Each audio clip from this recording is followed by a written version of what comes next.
les titres. Plus de 30 terroristes tués par les FAMA lors d'une opération décisive à 100. C'était hier, mercredi 23 avril 2025. Plus de détails dans ce journal. À Bamako, les smartphones s'invitent trop souvent au volant. Malgré les interdictions, de nombreux conducteurs bravent le code de la route au péril de leur vie et de celle des autres. C'est le dossier de la rédaction. Mesdames, Messieurs, bonsoir. C'est toujours un plaisir de vous retrouver sur Alafia Télévision. À la une de l'actualité, les forces armées maliennes FAMA ont annoncé avoir neutralisé plus d'une trentaine de terroristes hier, mercredi 23 avril 2025, dans la région de Son, plus précisément dans le secteur de Téné. Cette opération a toutefois coûté la vie à 2 chefs terroristes. Il s'agit notamment de Hassana Sangaré, alias Abou, originaire de Si, et Saïdou Sidibé alias Diabirou, natif de Touara. Commentaire Fatoumata Dounish. Lors d'une opération menée le 23 avril dans le secteur de Téné, région de San, les forces armées maliennes FAMA ont déclaré avoir mis hors d'état de nuire une trentaine de terroristes. Par ailleurs, les FAMA ont également abattu 2 figures importantes des groupes terroristes, notamment Hassana Sangaré alias Abou, originaire de la localité de Si, et Saïdou Sidibé alias Dabirou, natif de Touara. La déclaration a été faite à travers un communiqué de l'état-major de l'armée. Les FAMA affirment aussi avoir détruit un important stock logistique appartenant aux groupes armés. Elles indiquent avoir localisé les groupes terroristes grâce à l'exploitation des renseignements militaires. Les forces armées maliennes ont lancé un appel aux populations à continuer de se démarquer des terroristes et à collaborer avec les autorités pour préserver la sécurité. Je vous l'annonçais tantôt dans les titres, la circulation bamakoise fait face à un dilemme complexe. Il s'agit de l'utilisation des smartphones au volant en conduisant. Malgré que cette action soit considérée comme une infraction, il est courant de constater que beaucoup d'usagers transgressent le code de conduite de la route. Un reportage de Mamalé et de Achek Maman Maïga. Au Mali, l'utilisation du téléphone portable au volant devient une habitude de plus en plus fréquente, en particulier dans les zones urbaines comme Bamako. Que ce soit pour répondre à un appel, envoyer un message ou consulter les réseaux sociaux, de nombreux conducteurs prennent des risques inconsidérés, souvent sans en mesurer les conséquences.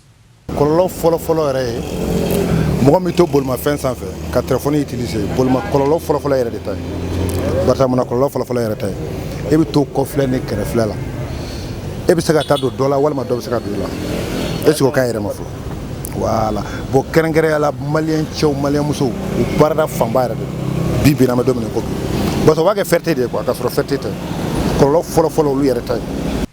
Cette pratique constitue pourtant une infraction au code de la route malien. Les chiffres parlent d'eux-mêmes. Chaque année, elle cause 30 accidents par mois. Des centaines de vies sont perdues ou gravement affectées à cause de simples secondes de distraction. Normalement, un accident est caman ba bɛ ale ko in na kosɛbɛ parce que n'i ye téléphone yɛrɛ minɛ k'i to circulation na i bɛ déconcentré fɔlɔ a bɛ b'i cogo la quoi nɛmo bon n'a y'i b'i cogo la finalement ko bɛɛ bɛ se ka na parce que tant que n'i ye concentré mɛ téléphone kan comment dire fɛn bɛɛ bɛ se ka bɔ kɛrɛ côté bɛɛ lajɛlen fɛ i tɛ se ka contrôler quoi bon olu ye ko ye c'est pas du tout normal le man tɛ ka kɛ bolimafɛn kan a kɛra moto ye o a kɛra mobili ye o a kɛra katakatani ye o a kɛra fɛn o fɛn ye bolimafɛn dabɔra dɔrɔn n'i wulila dɔrɔn i b'i sigi a kan de i b'i tilen sani i se yɔrɔ cɛ. parce que e bolo b'o la bon e bi ne bɛ ka téléphone e bɛ ka téléphone utiliser a bɛ na ni kɔlɔlɔ min ye fɔlɔ-fɔlɔ e hakili b'o e b'a ka mobili min boli fɔlɔ e hakili bɛ b'o la ka taa téléphone na fɔlɔ o ye fɔlɔ ye bon ni hakili e b'a ka mobili min boli n'i ɲinɛna kɔ a 0 minute ina ko minute 1 minute 2 a bɛ se ka problème si yɛrɛ ma a bɛ se ka problème se mɔgɔ wɛrɛ ma olu tɛ se ka fɔ ka ban quoi. I bɛ to a la i bɛ yɛlɛ borni kan i bɛ to a la i bɛ se ka yɛlɛ autoroute sanfɛ ka ba ka yɛlɛma ainsi de suite bon a bɛ kɛ sababu ye mɔgɔ caman fana bɛ se ka accident sɔrɔ i kɔfɛ tuguni k'a sɔrɔ i yɛrɛ ka laɲini tɛ mais pourtant n'i y'a lajɛ i b'a fɔ i ka laɲini don parce que n'i ye téléphone bila i poche kɔnɔ n'i sera wagati o wagati e de ta don bɛ se ka utiliser. Beaucoup de conducteurs ignorent les dangers réels ou pensent pouvoir gérer leur véhicule tout en utilisant leur téléphone. Au sein de la population bamakoise, l'inquiétude est pesante. Ne yɛrɛ bolo n'i wulila k'i to circulation na fara i ka jɔ kɛrɛfɛ i ka appel reçoit i ka sɔrɔ ka continuer a banna mɔgɔ tɛ s'i ma i tɛ se mɔgɔ ma hali ni mɔgɔ nana s'i ma o choc ka nɔgɔ ka tɛmɛ i bolibaatɔ de kan. K'u ta appel n'u taara don i la u bɛ taa don i la k'i lase kungo ma k'a fɔ i b'a k'u ta appel la dɔw de b'a appel don téléphone kɔnɔ k'a bila o parallèle la vitre bɛɛ layɛlɛn don i b'a appel la i bɛ se ka taa accident dramatique dɔ bɔnɛ a taatɔ a ka nasɔngɔ i bɛ taa bɔnɛ i bɛ taa ka bana fu o ɲuman mɛ an ka dabila nin tɛ sababu n'i bɛ appel i jɔ kɛrɛfɛ n'i tilala a ta soit a fɔ a tigi ɲɛna bɔn n bɛ circulation na a to yen fɔlɔ ni n sera baarayɔrɔ n wele mɛ ne sera so i bɛ n wele an bɛ kuma parce que n bɛ bolimafɛn de la n kana taa jogini kɛ. A mana kɛ cogo o cogo fɛn dɔw bɛ yen olu tɛ se ka taga tant que n'i ma appel dɔw fana ta tuguni urgent kɔnɔ ka yira a tigilamɔgɔ la k'i bɛ sira fɛ ka na bon hali o yɛrɛ man ka kɛ kuntalajanba ye o bɛ kɛ waati kunkurunnin kɔnɔna na dɔrɔn quoi. À noter que l'article 3 du Code de la route a pénalisé cette pratique par une amende de 15 000 francs CFA. En somme, il est impératif de promouvoir une culture de sécurité routière au Mali. Cela passe par l'éducation des usagers, le renforcement des contrôles, mais surtout par une prise de conscience collective. À l'occasion de la commémoration du génocide arménien de 1915, une cérémonie symbolique s'est tenue ce jeudi 24 avril 2025 à l'esplanade d'Arménie. L'événement a été marqué par la présence du Premier ministre français François Bayrou qui participera à cet hommage en mémoire des victimes. Ces rassemblements visent à rappeler l'importance du devoir de mémoire et à affirmer la solidarité avec le peuple arménien plus d'un siècle après les faits. Babintou Sokoba nous explique.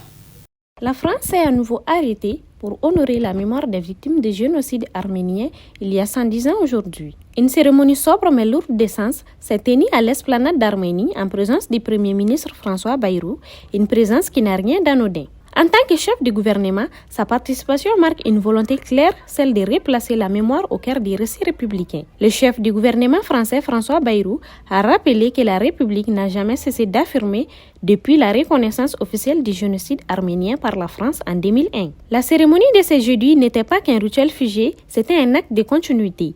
Selon lui, il s'agit d'un rappel pour toutes les générations que le silence n'est jamais une réponse acceptable à la barbarie. Pour rappel, les massacres commis par l'Empire ottoman entre 1915 et 1916 auraient causé la mort de plus d'1,2 à 1,5 million d'Arméniens. Beaucoup d'historiens et une trentaine de pays, dont la France, reconnaissent ces événements comme un génocide. Le président français Emmanuel Macron est arrivé ce mercredi matin 23 avril 2025 à 10h30 à l'aéroport international d'Ivato en Tananarivo pour une visite d'État de 2 jours à Madagascar.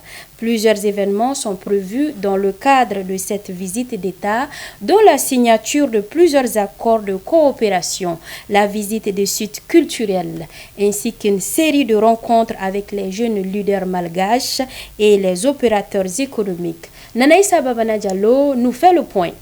Le président Emmanuel Macron a immédiatement rejoint le palais d'État d'Ilavlois pour un tête-à-tête privé avec son homologue malgache Andry Rajoelina après un bref entretien avec le Premier ministre au salon VIP de l'aéroport. Les deux hommes abordent plusieurs sujets liés à la coopération bilatérale entre Madagascar et la France. Le sujet lié à la restitution des îles éparses au cœur des revendications de Madagascar devrait également être au centre des discussions lors de cet entretien. D'après le programme publié par les autorités malgaches, plusieurs événements sont prévus dans le cadre de cette visite d'État, dont la signature de plusieurs accords de coopération, la visite des sites culturels ainsi qu'une série de rencontres avec les jeunes leaders malgaches et les coopérateurs économiques. Dans le même communiqué, cette visite témoigne du caractère historique et stratégique des relations bilatérales entre la France et le Madagascar, fondées sur une coopération multiforme et de longue date. Cette rencontre entre les deux présidents sera l'un des moments forts de cette visite d'État. Au cours de ce déplacement, le président français participera au 5e sommet des chefs d'État et du gouvernement de la Commission de l'océan Indien COI qui se tiendra vendredi 24 avril 2025. 5 pays insulaires y participeront, notamment Madagascar, La Réunion, les Seychelles, l'île Maurice et les Comores. La tension s'intensifie entre l'Inde et le Pakistan. Ce mercredi 23 avril 2025, le gouvernement indien dirigé par Narendra Modi a édicté une série de mesures punitives à l'encontre du Pakistan. New Delhi accuse Islamabad d'être impliqué dans une attaque survenue il y a 2 jours au Cachemire, ayant causé la mort de 26 étudiants. Les autorités indiennes qualifient cet acte de terrorisme transfrontalier. Amadoun Oumar nous fait le point. Le 27 avril 2025, excepté le visa médical qui demeure valable jusqu'au 29 avril 2025, d'après le ministre des Affaires étrangères indien. Je cite, « Les citoyens pakistanais actuellement en Inde doivent quitter l'Inde avant l'expiration de leur visa. » Fin de citation. Dans la foulée, le Pakistan a annoncé l'annulation de tous les visas des ressortissants indiens, ainsi que la fermeture de sa frontière et son espace aérien à l'Inde. Ces mesures ont été prises à l'issue d'une réunion des hauts dirigeants civils et militaires du pays. Voilà, c'est ce qui met fin à ce journal que j'ai eu le plaisir de vous présenter. Merci de votre fidélité et bonne suite de programme sur la chaîne de la paix. Bonsoir.